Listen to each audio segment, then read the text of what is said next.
Kuliah Sunnah Channel. Lillah, nyunnah, merenah. Assalamualaikum warahmatullahi wabarakatuh. Innal hamdalillah hamdan katsiran thayyiban mubarakan fihi kama yuhibbu rabbuna wa yardah. Asyhadu an la ilaha illallah wahdahu la syarika lah wa asyhadu anna Muhammadan abduhu wa rasuluhu la nabiyya ba'dah. Qala Allah Ta'ala fi kitabil karim a'udzu samii'il alim minasyaitonir rajim. Ya ayyuhalladzina amanu taqullaha haqqa tuqatih wa la tamutunna illa wa antum muslimun.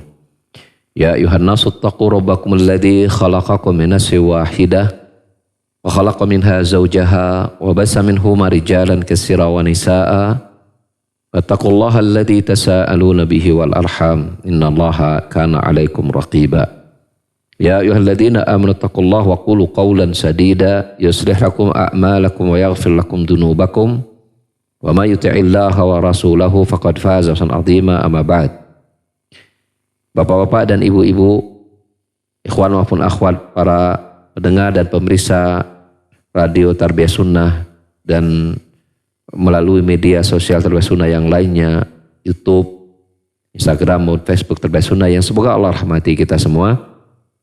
Di kesempatan sore hari ini kita akan melanjutkan kembali membahas tafsir surah Al-Baqarah yang memasuki ayat yang ke-120. Allah Ta'ala berfirman, walan tarda ankal yahud walan nasara hatta tattabi'a millatahum qul inna hudallahi huwal huda wala in ittaba'ta ahwa'ahum ba'da alladhi ja'aka minal ilm ma laka minallahi min wali wala nasir. Artinya, dan senantiasa tidak akan ridho kepadamu kaum Yahudi dan juga kaum Nasrani sampai kalian mengikuti agama mereka. Maka katakanlah, sesungguhnya petunjuk Allah itulah sejatinya petunjuk. Dan jika engkau Muhammad mengikuti hawa-hawa nafsu mereka setelah datangnya ilmu kepadamu, maka tidak ada setelah Allah Subhanahu wa Ta'ala, atau tidak ada selain Allah yang akan dapat menjadi pelindung dan penolongmu. Maka dalam ayat ini kita dapati ada beberapa faidah, kata Syekh Muhammad bin Shalih Al-Utsaimin. Yang pertama adalah bayanu inadil yahud wan nasara haitsu la yardawna an ahadin illa idza taba'a dinahum. Ayat tersebut berisi penjelasan akan apa? Akan pembangkangan kaum Yahudi dan Nasrani,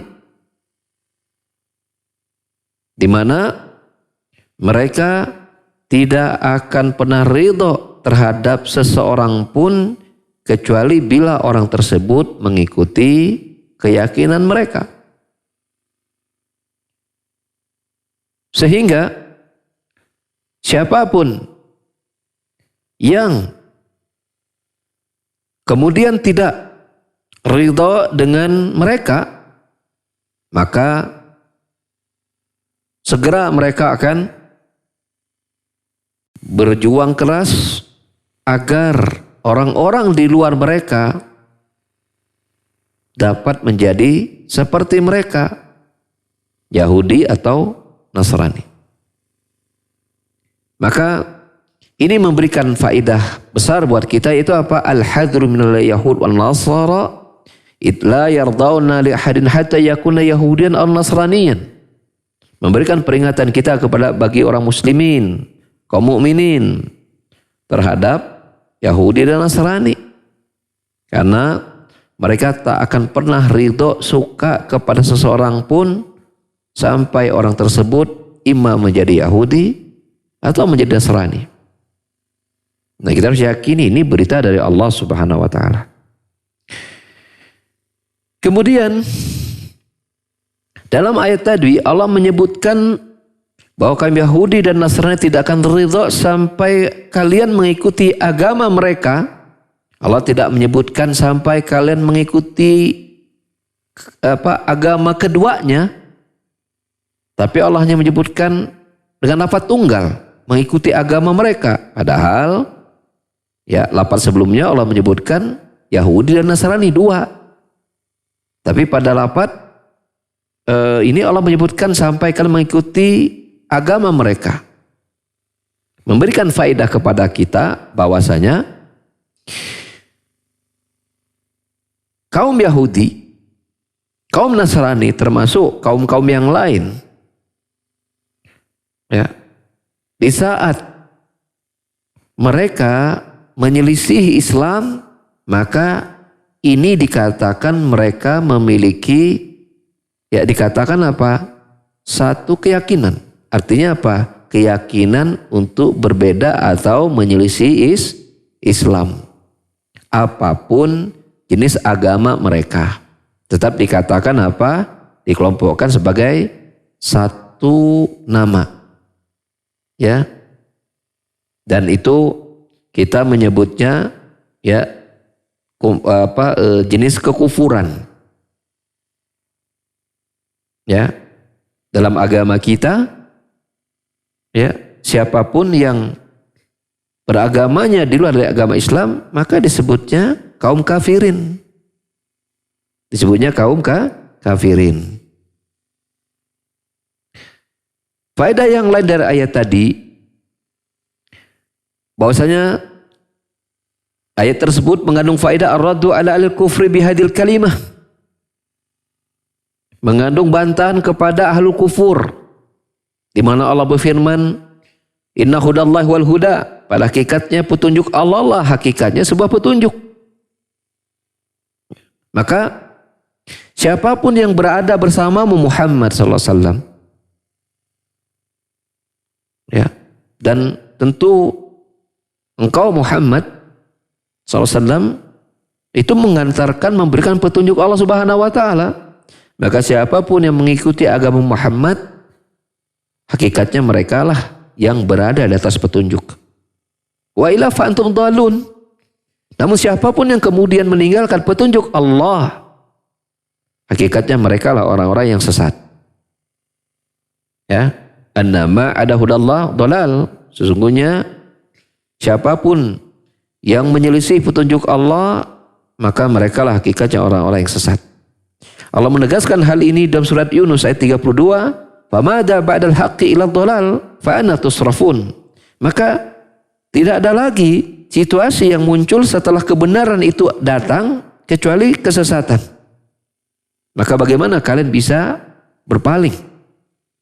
Fa kullu ma la yuwafiqu hudallah fa innahu dhalal. Maka setiap apapun yang tidak menepati petunjuk Allah, yang tidak sama dengan petunjuk Allah, maka itulah sejatinya kesesatan.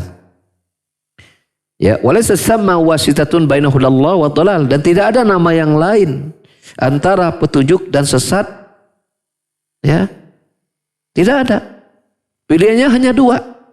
Imma berada di atas petunjuk, imma dia berada di atas kesesatan. Tidak ada posisi yang ketiga. Ya. Tidak ada posisi yang ketiga. Ini juga yang kemudian ya berkonsekuensi bahwa di akhirat nanti hanya ada dua tempat. Imma surga bagi mereka yang berada di atas petunjuk. Imma neraka bagi mereka yang berada di atas kesesatan. Tidak ada posisi yang ketiga nanti di hari kiamat. Itu juga posisi ketika mereka di dunia. Hanya ada petunjuk atau kesesatan saja, tidak ada yang ketiga. Ini juga menjadi dalil bahwasanya annal bid'ah dhalalah, bahwa berbagai macam kebid'ahan, bid'ah itu artinya segala sesuatu yang datang setelah sempurnanya agama ini, tentu setelah wafatnya Rasulullah SAW, yang tidak ada keterangan contoh teladannya dari Rasulullah SAW, itu bid'ah. Yang mana Nabi mengatakan kullu bid'atin dhalalah, bahwa setiap kebid'ahan ya itu adalah apa? Sesat, menyimpang. Karena Allah menyatakan kul inna hudallahi wal huda. Sesungguhnya petunjuk Allah itulah hakikatnya petunjuk. Dan kita mengetahui bahwa petunjuk Allah itu hanya ada dan kita ketahui Bila Allah menunjukkannya itu kepada kita sebagai manusia, dan itu tidak mungkin datang melalui selain Rasulullah Sallallahu Alaihi Wasallam. Siapa yang bisa menjamin petunjuk selain petunjuk Muhammad itu ada petunjuk Allah? Tidak ada.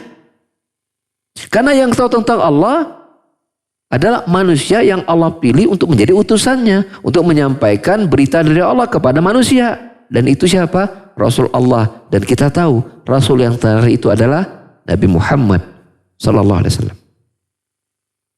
Maka Allah menegaskan hal ini tentang Nabi kita dalam surat Saba ayat 24. Wa inna au iyyakum la lahudan au fi dhalalin mubin. Maka apakah kami ataukah kalian yang berada di atas petunjuk ataukah berada di atas kesesatan yang nyata?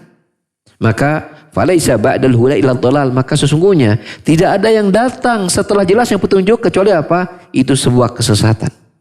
Karena Nabi mengatakan kullu bid'atin dhalalah, setiap amalan baru, ya, artinya amalan baru yang datang setelah Islam ini sempurna, yang datang setelah petunjuk Rasulullah telah lengkap, yang datang setelah Rasulullah wafat, maka Rasul menyebutkan itu adalah bid'ah dan itu sesat.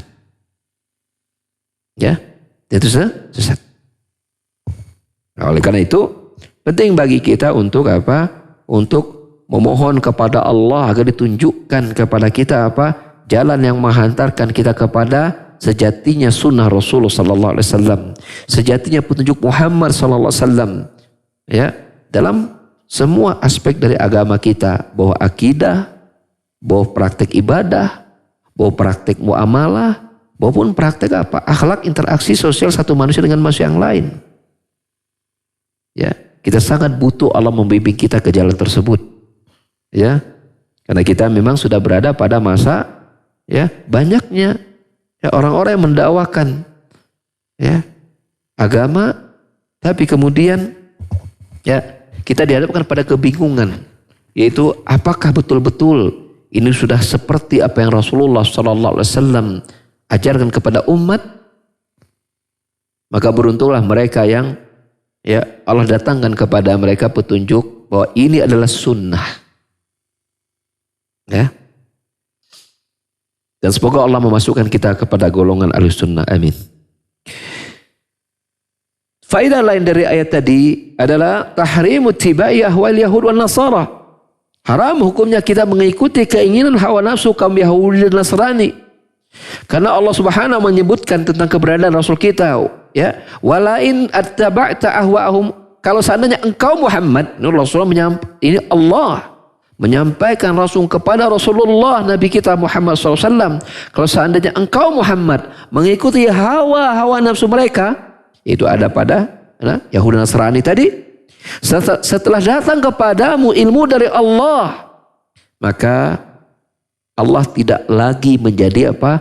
Penolong dan pelindungmu. Ya. Ini memberikan faedah kepada kita bahwasanya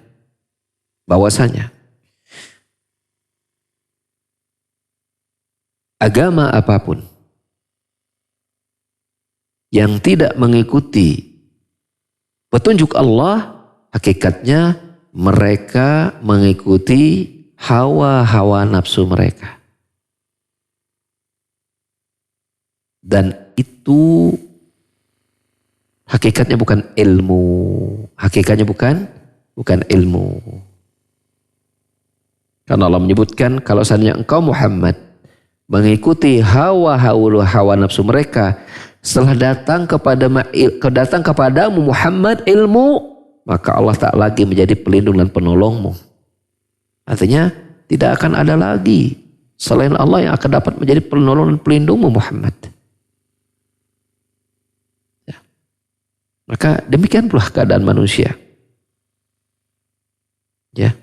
Dan kalau telah datang kepada mereka keterangan ya dari Allah, dari Rasulnya, lalu kemudian apa? Mereka tidak ya menerima dan tidak menjalankannya, maka hakikatnya yang mereka ikuti bukan petunjuk atau ilmu, tapi apa? Hawa nafsunya. Dan manittaba liyahuda, Manittabal hawa badal ilmi fahuwa asyadud dhalalah.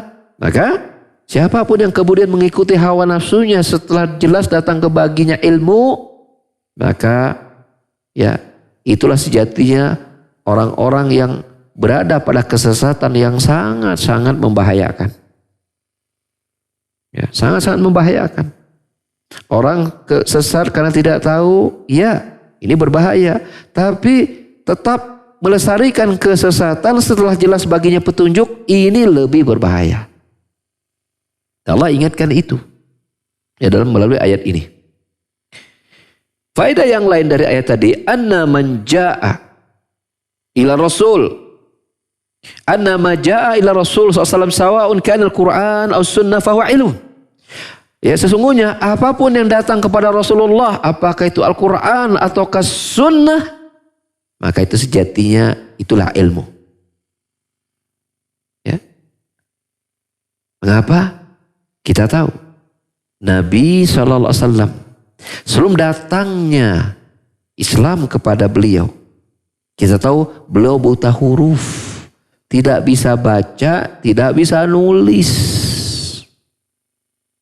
Allah sebutkan di dalam surah Al-Ankabut ayat 48. Wa ma kunta taslu min qablihi min kitabin wala takhutuhu biyaminik. Dan sebelumnya engkau Muhammad tidak ada satu kitab pun sebelummu, ya sebelum Al-Quran ini yang kamu baca.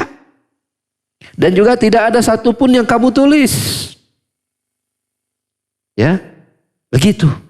Lihat Allah, tapi Allah Subhanahu wa taala menurunkan kepada beliau sebuah kitab. Ya, yang dengan itu beliau menjadi seorang nabi. Dan tidaklah apa yang datang kepada beliau itu kecuali apa? Ilmu yang bermanfaat dan amal soleh. Maka apa yang datang dari Rasulullah SAW? Dia itu murni dari Allah.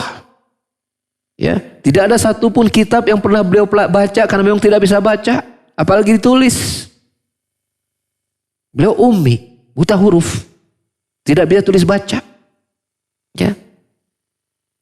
Bersih, lugu, datang kepadanya petunjuk Allah, ya, datang kepadanya Al-Quran, datang kepadanya sunnah, ya. Dan dengan itu dia belum menjadi seorang nabi, maka kita mengatakan apa-apa yang datang dari Rasulullah SAW itulah hakikatnya ilmu, karena Allah menyebutkan, ya, sungguhnya engkau Muhammad bila mengikuti hawa-hawa nafsu mereka setelah datang bagimu ilmu, maka Allah menyebutkan apa-apa yang datang kepada Muhammad dia adalah ilmu. Apa-apa yang datang atau apa-apa yang menyelisihi Muhammad SAW hakikatnya bukan ilmu, tapi mengikuti hawa nafsu. Dan Allah memberikan ancaman, man aradallahu bisu'an fala maraddalahu. Maka barang siapa yang Allah kehendaki dia berada di atas keburukan, maka tidak akan ada yang bisa mengeluarkannya dari keburukan tersebut. Tidak akan ada yang dapat melindungi dan menolongnya dari keburukan dan kesesatan tadi. Allah menyebutkan madaka minal wali wal nasir. Ya, untuk Rasul SAW saja. Untuk Rasul kita, bila ternyata engkau Muhammad, kata Allah Subhanahu wa taala, ya, tidak mengikuti ilmu yang didatangkan kepadamu, tapi mengikuti keinginan mereka dari kalangan Alkitab Yahudi dan Nasrani, maka Allah tidak akan lagi menjadi apa? Menjadi pelindung dan penolong Muhammad, apalagi kepada selain Nabi Muhammad sallallahu alaihi wasallam, selain Rasul kita sallallahu alaihi wasallam. Ya. Sehingga annaka idza taba'ta ghair syari'atillah fala ahadun yahfaduka min Allah wala ahadun yansuruka min dunih hatta law kasura al-junudu indak walau kasurat asy-syurat walau shaddad al-quwwah li'anna an-nasra wal wilayata takunu bil hidayati bi ittiba'i Allah azza wa jalla kama qala ta'ala alladhina amanu wa lam yalbisu imanahum bi dhulmin ulaika lahumul amnu wa hum muhtadun. Sesungguhnya engkau, siapapun, jika Anda mengikuti selain syariatnya Allah, maka tidak ada seorang pun yang akan melindungimu selain Allah. Tidak ada seorang pun yang dapat menolongmu selain Allah. Walaupun engkau memiliki tentara yang sangat banyak, walaupun engkau memiliki ya barisan-barisan penjaga yang sangat banyak, walaupun kekuatanmu begitu kokoh, karena hakikatnya pertolongan dan perlindungan itu ada ketika seseorang itu mengikuti petunjuk Allah Azza wa Jalla. Al-An'am ayat 82 Allah berfirman, orang-orang yang beriman dan tidak mencampurkan keimanan mereka dengan kezaliman. Ya. Ini Allah menyebutkan ya ayat ini dengan dua syarat. Siapa yang beriman, yang kedua ini yang pertama. Yang kedua, tidak mengotori keimanan mereka dengan kezaliman, yaitu syirik, maksudnya adalah syirik, kekufuran. Maka mereka lah yang akan mendapatkan keamanan dan petunjuk.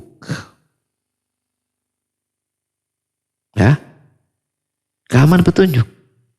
Jadi besar kecilnya keamanan yang akan kita dapat dunia dan akhirat tergantung dari apa? Dari keimanan yang kita miliki dan apa?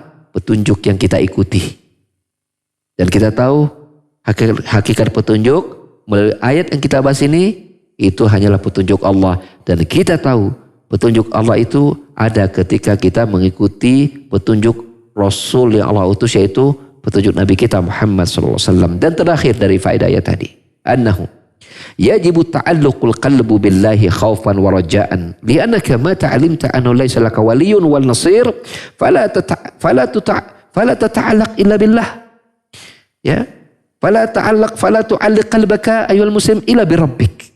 Sesungguhnya wajib Anda mengikatkan hati Anda hanya kepada Allah dalam Anda ketika merasa takut dan berharap.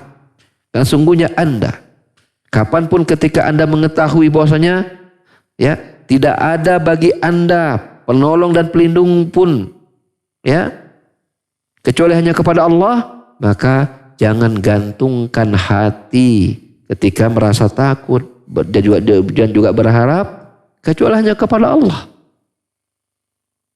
Ya. Gantungkanlah hati Anda wahai kaum muslimin hanya kepada Allah. Tidak ada yang dapat melindungi kita dari apa yang kita takuti kecuali hanya Allah. Tidak akan ada yang dapat mendatangkan pertolongan di saat kita membutuhkan pertolongan itu kecuali hanya dari Allah Subhanahu wa taala. Maka sejatinya seorang muslim dia harus mengembalikan semua itu kepada Allah saja. Dan semoga Allah Jalla wa'ala senantiasa apa? Melindungi kita dari berbagai macam perkara ya, yang kita khawatirkan menimpa kita, menimpa agama kita, menimpa dunia kita, ya, dan menolong kita di saat kita ya membutuhkan pertolongan. Ya, pada situasi yang memang itu kita harus meminta pertolongan kepada Allah, ya, dan Allah segerakan pertolongan itu kepada kita. Amin, Allahumma amin. Demikian ya materi kita pada hari ini. Saya kembalikan kepada bawa acara, enggak, Kang Agus, Mas Agus. Ya. Siap, Ustaz. Baik, kami ucapkan jazakumullahu khairan kepada Ustaz atas materi yang telah disampaikan. Alhamdulillah, barusan setelah kita simak pemaparan tafsir surat Al-Baqarah ayat 120 oleh guru kita Al-Ustaz Abu Umar Indra hafizahullah ta'ala.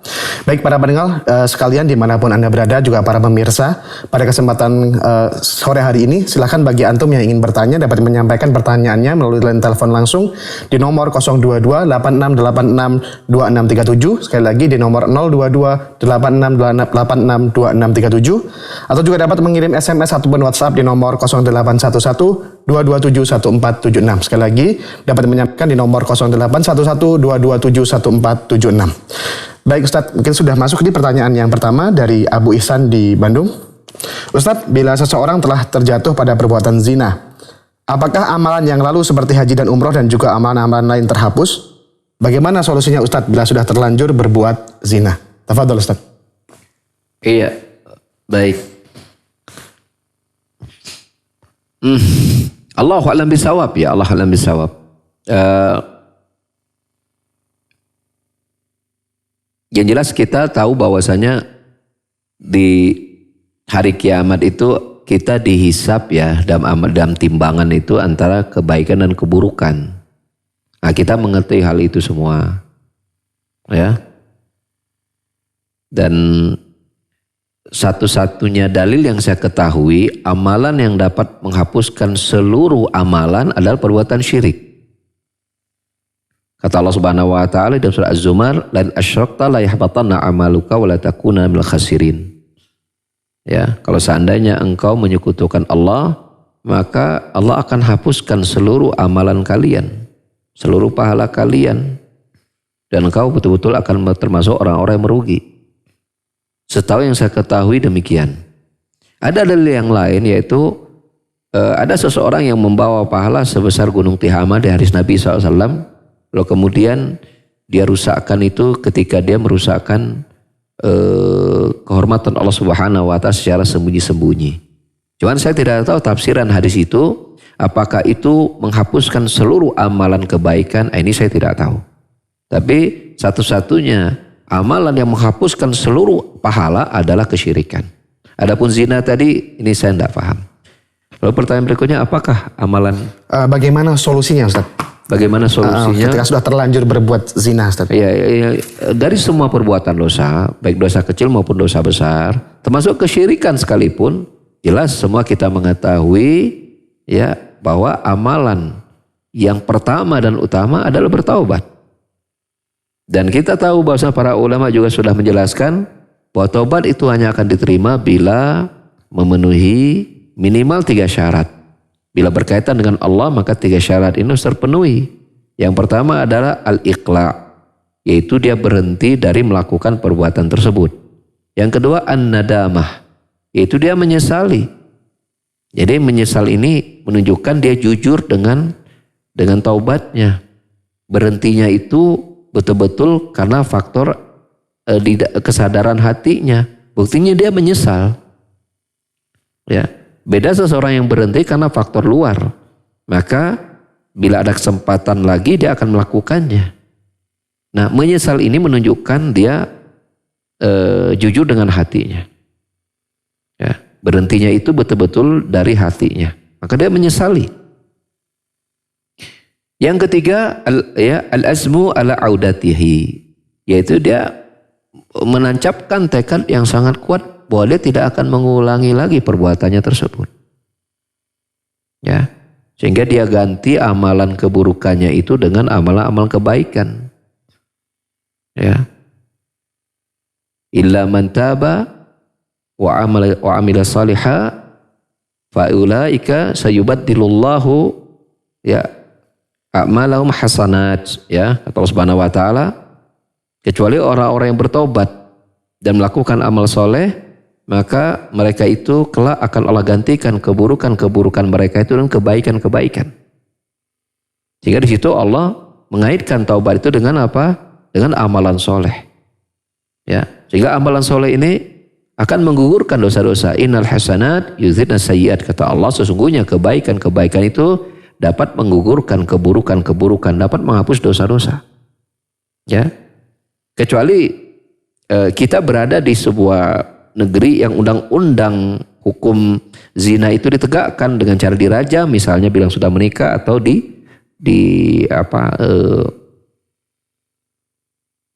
ditegakkan cambuk ya bagi budak hamba saya gitu kan. Nah, di negeri kita kan tidak ada. Maka ya bertobatlah dengan sesungguh-sungguhnya. Ya, berhenti, bertekad tidak akan mengulangi dan menutup semua sarana-sarana akan menghantarkan dia untuk berzina tadi. Dan Allah telah menyebutkan ayat la taqrabu zina, jangan kalian dekati zina. Artinya seluruh wasilah, seluruh sarana yang menghantarkan kepada zina itu harus segera ditutup. Baik melalui mata, baik melalui telinga, ataupun melalui lisan. Jauhi pandangan-pandangan melihat, menonton yang mengarah kepada zina. Hindari ya suara-suara ya yang menggoda atau yang mengajak kita kepada zina. Tutup semua sarana itu. Hindari ucapan-ucapan kita yang akan ya membuat kita melakukan maksiat. Karena corong kemaksiatan itu melalui 3 ini. Melalui mata, melalui telinga, dan melalui lisan. Ini corong kemaksiatan. Maka waspadai 3 corong ini yang nanti dari 3 ini akan masuk ke dalam hati kita. Akan masuk ke dalam hati kita. Ya, bila dia menjadi dosa yang pertama, maka dia melahirkan nokta hitam di dalam hati kita. Bila itu sering dilakukan, maka dia sudah akan menjadi mengotori semua hati dan menjadi karat yang disebut dengan nama ron, ya, itu sudah sehingga tidak sudah berkarat, ya, sehingga akhirnya hati itu tak lagi bisa merasakan perihnya dosa, sehingga hati itu tak lagi bisa merasakan yang lezatnya taat, melihat kebaikan sebagai sebuah kemungkaran dan melihat sebuah kemungkaran sebagai sebuah kebaikan. Sudah terbalik, ya,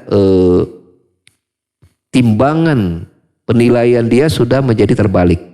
Yang buruk menjadi baik, yang baik menjadi buruk. Itulah ketika hati itu sudah berkarat. Maka oleh karena itu, segala sarana, baik yang kecil maupun besar yang menghantarkan kepada perbuatan zina tadi harus segera dihentikan. Harus segera dihentikan. Sibukkan diri dengan menambah ilmu tentang agama kita. Banyak belajar, banyak membaca, banyak mendengar kajian, banyak bertanya. Dekatlah dengan orang-orang yang soleh. Tinggalkan teman-teman yang menghantarkan kita kepada perbuatan zina tersebut. Semua sarana pokoknya, apakah teman ataupun apapun, yang mana perbuatan tersebut harus ditinggalkan. Ya. Dan bila Anda belum menikah, maka segeralah menikah. Ya. Demikian Allah alam bisawab. Ya. Ya. Dan banyak doa tentunya ya. Baik. Baik Ustaz, syukuran atas jawabannya, dan sekali lagi para pendengar dan juga para pemirsa sekalian yang ingin bertanya bisa menghubungi kami di nomor 022-8686-2637 atau melalui line WhatsApp, SMS dan juga WhatsApp di nomor 0811-227-1476. Baik Ustaz, ke pertanyaan kedua dan mungkin bisa jadi pertanyaan terakhir di sore hari ini. Ustaz, izin bertanya, apakah orang yang meninggal dunia dengan cara bunuh diri termasuk dalam keadaan kafir? Karena metode bunuh diri ini merupakan cara-cara orang kafir dalam mengakhiri kehidupannya yang sudah sangat putus asa. Mohon penjelasannya Ustaz. Terima kasih. Ya, Tafadhol Ustaz. Baik, Masya Allah ya. Ya. Perlu kita pahami bahwasanya tidak semua yang dilakukan oleh orang-orang kafir itu lantas konsekuensi, kemudian kita menirunya konsekuensinya seperti konsekuensi mereka. Enggak. Ya. Atau itu bila berupa keburukan ya, atau berupa kebaikan. Bisa kebaikan itu datang dari mereka, tidak berarti ketika kita melakukan kebaikan yang ada pada mereka, konsekuensi pahalanya ya itu sama dengan mereka, bahkan tidak sama-sama sekali. Amang kebaikan mereka tidak berbuah di akhirat. Walaupun kebaikannya sama dilakukan oleh mereka juga. Kaum mukminin kebaikan berbuah di akhirat, mereka tidak. Walaupun amal di dunia sama. Begitu juga berbagai macam keburukan yang mereka lakukan. Ya, tidak berarti konsekuensinya sama. Misal tadi, bahwa banyak orang kafir mengakhiri kehidupan mereka dengan bunuh diri. Ya. Tidak berarti orang yang bunuh diri berarti orang kafir, tidak. Karena sebelum bunuh diri mereka juga sudah kafir kan gitu. Ya. Nah berpikirnya tidak begitu gitu. Tidak berarti kalau mentang-mentang karena bunuh diri banyak kalau kafir berarti orang bunuh diri berarti menjadi orang kafir, tidak. Tapi meniru cara mereka mati seperti itu mungkin iya. Tapi tidak konsekuensinya menjadi kafir, tidak. Kita tidak dapati satupun ulama Ahlussunnah yang menyatakan orang yang bunuh diri itu maka dia keluar dari agama. Enggak. Cara mati itu cara mati yang cara mati yang ya menjadi tanda, yaitu menjadi tanda sul khotimah, karena mati dalam keadaan maksiat. Bunuh diri maksiat. Ya. Itu tanda mati menjadi tanda mati yang sul khotimah. Tetapi kita tidak bisa menyatakan dia matinya dan menjadi orang kafir. Maka ini termasuk mati dalam keadaan berbuat dosa besar. Membunuh manusia lain juga membuat orang mati. Itu juga tidak menjadikan kafir seorang muslim. Seorang muslim membunuh muslim yang lain dalam akidah Ahlussunnah tidak menjadikannya kafir. Termasuk membunuh dirinya sendiri. Ya tinggal bagaimana nasibnya di akhirat, maka terserah Allah Subhanahu wa taala. Bila Allah berkehendak mengampuni, maka dia masuk surga. Bila Allah berkehendak untuk membersihkan dosa-dosanya, Allah siksa dulu, berikan dulu dia siksa di neraka. Setelah hukuman itu dapat menghapus dosa-dosanya, maka Allah pindahkan dia ke surga. Kenapa? Dia matinya masih dalam keadaan seorang muslim. Ya, jadi bunuh diri tidak mengeluarkan seorang itu keluar dari agama, sehingga ya disolatkan dan dikuburkan kaum muslimin. Namun sebaiknya tidak disolatkan oleh tokoh agama, ya, agar menjadi pelajaran bagi kaum muslimin yang lain agar jangan sampai mencontoh perbuatan mati dengan cara bunuh diri atau mati karena membunuh orang misalnya. Nah, ini tidak juga diperbolehkan. Allahu bisawab. Ya, subhanakallahumma hamdika asyhadu an la ilaha illa anta astaghfiruka wa atubu ilaik. Wa akhiru da'wana alhamdulillahirabbil alamin. Assalamualaikum warahmatullahi wabarakatuh.